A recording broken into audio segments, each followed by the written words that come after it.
never, ever give up. There'll be times in your life you'll want to quit, you'll want to go home. So many people that have really hit big have gone against the tide. But you have to have great confidence in yourself. You have to be the right person. There are very few people that can pull it off, but when you pull it off, it's great.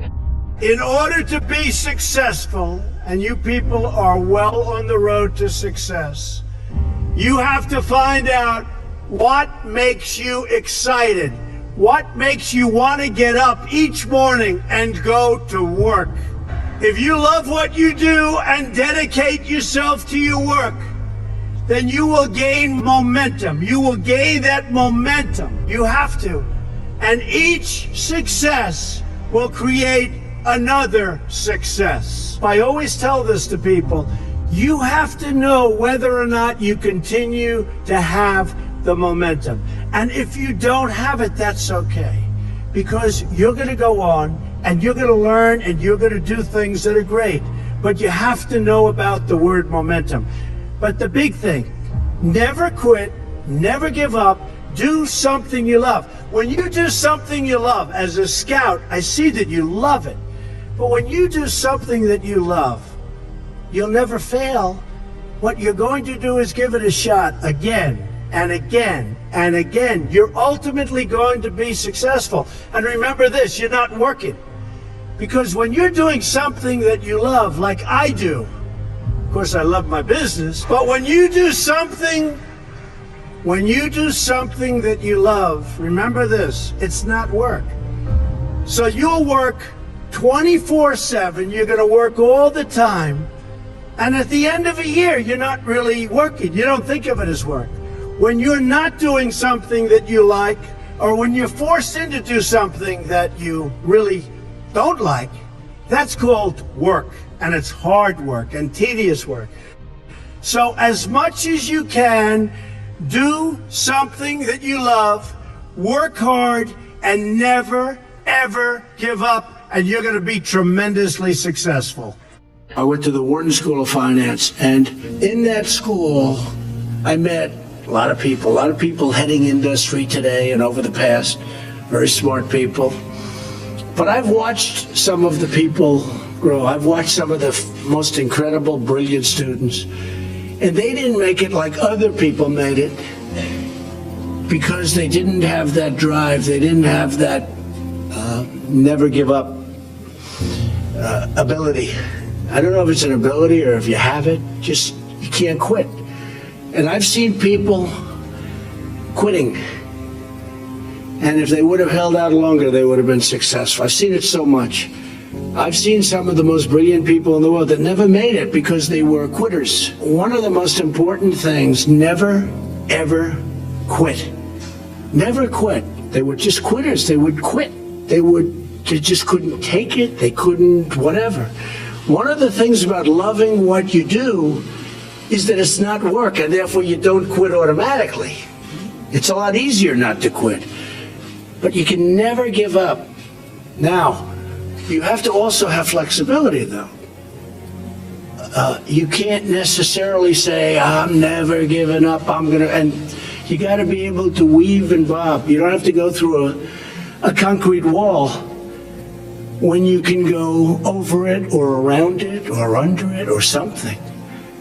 You have to have flexibility. You have to always be able to change course a little bit. Maybe always with that same goal, but don't quit. We're on this planet for a very, very small period of time, and achievement is something that really gives you great pleasure. And when you achieve something, that's great, but now on to the next. Very important you keep going. I've always believed in positive thinking. At the same time, I don't want to mislead. I also believe in aspiring, in terms of what you're doing, aspiring to protect against the downside. You can't just be this wonderful guy walking around everything's positive, because unfortunately that's not the way the world is. I love to tell people to think about the challenges so that when they do come along, you're ready. I was no different when I was 20 years old, believe me. I wanted to be successful. I wanted to get out of Brooklyn. I said, Pop, I love you, but I want to get out of Brooklyn. I love Brooklyn, but I want to get out. And I love those buildings. When, I looked from Queens and Brooklyn, and I'd see those big buildings, those big skyscrapers in Manhattan. I said, Pop, that's what I want to do. That's what I wanted to do. I was approached by NBC and Mark Burnett to do a show that they had entitled The Apprentice. Now, I had an agent, a big agent, and he was a great agent, but I shook Mark Burnett's hand, and NBC was dying to do it, and they said, we'll only do it if you do it, Trump. You're the only one we want, nobody else. So I was honored, and I said, okay, I'm gonna do it. I knew nothing about television, nothing. So my agent calls me, I heard you accepted doing The Apprentice. I won't let you do it. Jim said, Donald, in the history of television, there's never been a primetime show about business or what you're trying to do that succeeded. I said, I wish you told me that. Then he said, and only 3% of the shows that go on television make it. So in other words, you're probably going to have a failure anyway, but you'll definitely have a failure. I'm your agent. I do not want you to do this show. So I said, Jim, I have a problem. I shook the hand of NBC and I shook the hand of Mark Burnett. I said, I shook the hand. He said, doesn't matter. You can't do it. I said, I have to do it. Anyway, time goes by. We do the show. It goes on. It starts at number 10. It goes to 8. It goes to 5 and 4. It then goes to number 2. And the following week, it's the number 1 show on television. And I knew it was good because I didn't know what the word rating meant. I didn't know, is that good or bad? But I knew it was good because the chairman of NBC called me. It was my birthday. And it was 7 in the morning. And he called. He said, Donald, I just wanted to wish you a happy birthday. Now, to me, as an instinctive businessman, that means we're doing okay, right? My wife said, who was that? I said, that was the chairman of NBC. He wanted to wish me happy. She said, darling, it's like 6:30 in the morning. So we went out, and I get a call from the agent. And he calls me also. But his call was like at 8. He said, Donald, congratulations. I'd like to see you. I said, Jim, what do you want to see me about? He said, well, your show just hit number 1, and if you don't mind, I think I'm entitled to a very substantial commission. I said, how much do you think you're entitled to? Well, how about $2 or $3 million? I said, Jim, you're fired. And that was it. The point is, number 1, I shook hands. I want to honor my handshake. I would have, had I not shaken hand, I would have really listened to Jim. So that's important. Number 2 is sometimes in life to be successful, oftentimes, most of the time, you have to follow your instincts. You have to follow your gut. You have to. Your parents may say wrong, your whoever may say wrong, but you have to do it. Now, speaking of that, you've got to love what you do. And I've seen so many instances where people with great talent went into things that they didn't love, and they failed. I would always say to people, and I'd see people, and I'd say, you gotta love what you do. Because if you love what you do, you work harder. But it's not work. I just bought Doral. I was telling Jerry, I just bought Doral, 800 acres in the middle of Miami, gorgeous. I'm so excited, I want to fix it up. I love taking things and fixing, taking things and building. I love building. I almost like fixing better because if you're smart, if you're really smart, you can save a lot of money. When the building is there, the foundations are built, the steel is up, the walls are up, and then you have people say renovation costs you more money. Those are people that aren't smart people. I know that for a fact you renovated a couple buildings here and did very well that you could never ever do if you had to build new. If you build new, I love that too. I do it both ways. But there's something great about the renovation project. So, you've got to love what you do. You've got to work hard. Never, ever quit. Never, ever give up. Because that's the other thing. I've seen people that are super genius, but they don't have that gut feeling. They don't have that stick-to-itiveness, that never quit. And I've seen people that almost made it and failed because they couldn't go that extra mile. They couldn't do it. So you get something, you never ever quit, never ever give up. You know, when people ask me about success, I've just started thinking about it over the last couple of years because I've seen a lot of it. You have to have an ability to handle pressure, because no matter how successful you are, I have many friends and enemies, a lot of enemies too, I don't care, but they're smart. I have a lot of enemies, and I've watched people and I've seen it. And people that can handle pressure can be entrepreneurs, can be successful. Now, I have some friends that are really smart, but they can't handle pressure. In which case, they should work for somebody, do great, and have a good life. There's nothing wrong with it. Because I almost think that's an instinctive thing, the ability to handle pressure. Now, one of the things I tell people about pressure is, you know what, they said, how do you handle pressure? Who's had more pressure than me? Have I had pressure over the years? You have to remember, it doesn't matter. God matters, your family matters. It doesn't matter. And if you say it, I have some people, they say, I've got to be successful. They'll never be successful. It's too crazy. They can't think straight.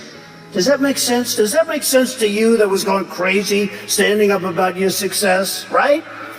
So you've got to be able to sort of say to yourself, nothing matters that much other than the real big deals with family, with your faith, etc. Okay. Always have passion. You've got to have passion for your family, for your life, for your church, for whatever it is. You've got to have that passion.